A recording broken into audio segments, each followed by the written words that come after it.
it's Katie and Tanner, and welcome back to my channel, Katie Garrison Fitness. Tanner is being a little neat each day, so I thought I'd bring him with me at least during a little intro here.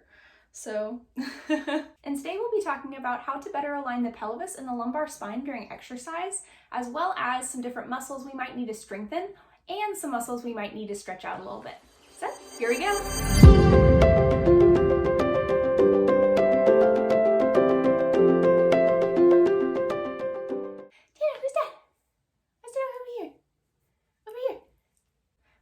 Common mistakes I see at the gym is people who are doing exercises with their spines that are way out of alignment.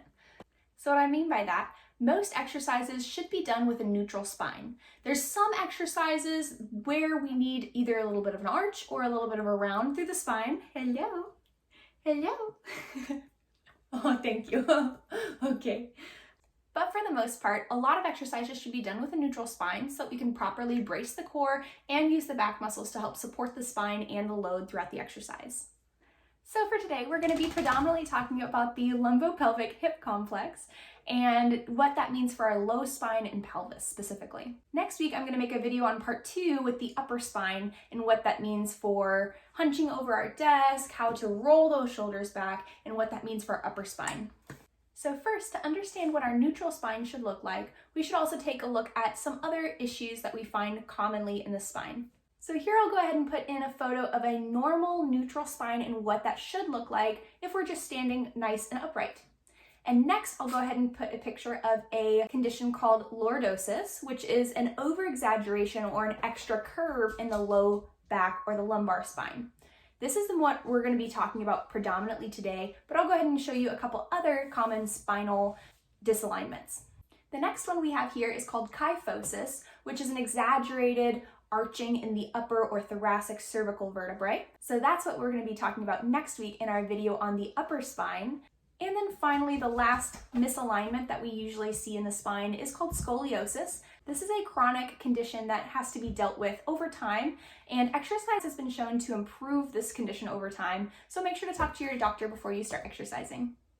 Tanner wanted to say hello again. It's really because I took his toy, because it's a squeaky toy. You want this one? Here, you can have this one.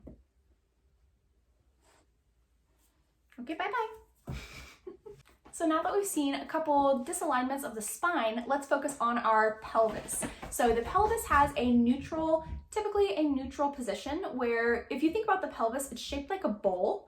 We can think about our neutral pelvis being a bowl where the water in the bowl is level. So we have 3 different types of tilts that we can find at our pelvis. We can find what's called an anterior or forward tilt, where the front of the pelvis is tipped forward, and if we had water in our bowl, the water would pour out the front of the bowl.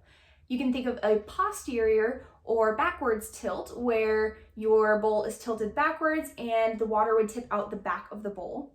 And we can think of that in relation to our hips in the fact that when we stick our tailbone out to the back and we have a little arch in our low back, we have that anterior or forward tilt, the water's pouring out the front. That's what we find in our hinge motions whenever we do like a deadlift. Whereas that posterior tilt is where we tuck our tail underneath us, where we find a rounded position, and we find that in movements kind of like our knee tucks.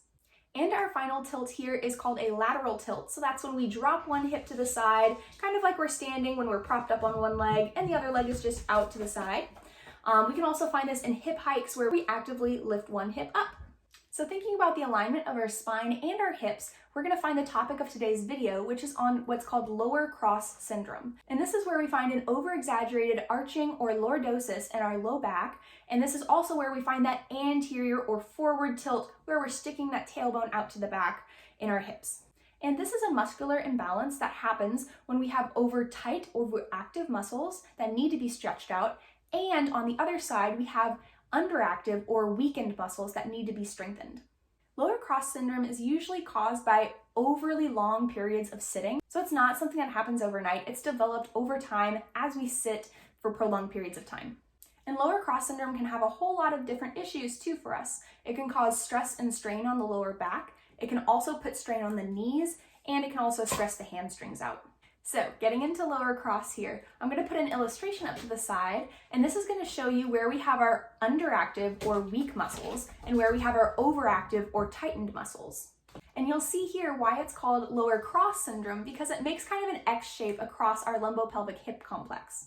So thinking about the spine here, we have the weakened core muscles on the front of the spine, and then we have the overactive or tight muscles on the back side of the spine. And then the opposite, as we think about our hips, we have the overactive, tightened anterior or front side of the hips, and then we have the weak, lazy portion, the glutes, on the back side of the hips. So let's talk specifics here too. So let's first think about the muscles we ought to strengthen. First off, we have the core unit, and in this case, we're talking primarily the abdominals and the obliques on the sides. So strengthening those with different exercises, as well as the glutes on the back side of the hips. The glutes are the main powerhouse and the largest muscle in our body, but they also happen to be one of the laziest muscles in our bodies. So strengthening the glutes and the core will help us stabilize and strengthen to help pull our spine and hips back into alignment. And second here, thinking about the muscles, we should probably stretch a little bit to get a little bit more flexibility into them. We have first off on the back, we have our lats and our erector spinae. Tanner just bumped the tripod, sorry. And lengthening our back muscles, it's going to help us relieve some tension in the back, but also relax those overactive muscles. And thinking about the front side of our hips, we have our hip flexors and our adductors.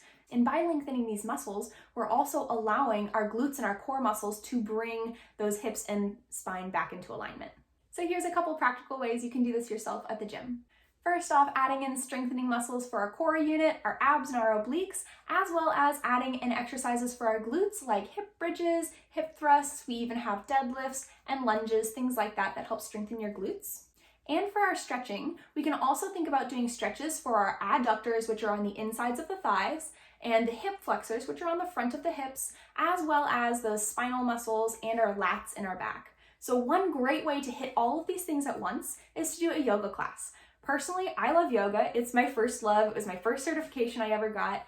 And it does all of the above. Yoga poses really focus on strengthening the muscles that we are typically weak on. Those glutes and those core muscles are a great example. And then yoga also focuses on lengthening and stretching the muscles that are commonly tight, which in a lot of cases are those hip flexors, adductors, and back muscles. So yoga is a fantastic way to go if that's your route. Otherwise, you could just try some foam rolling at the gym. That's another great way to lengthen out those overactive muscles. And I actually have a video on foam rolling, so you can check that out above. So that's the end for this video. If you've ever experienced lower cross syndrome, go ahead and share your experience below. Otherwise, that is it for this video. I guess I will see y'all later. Stay healthy.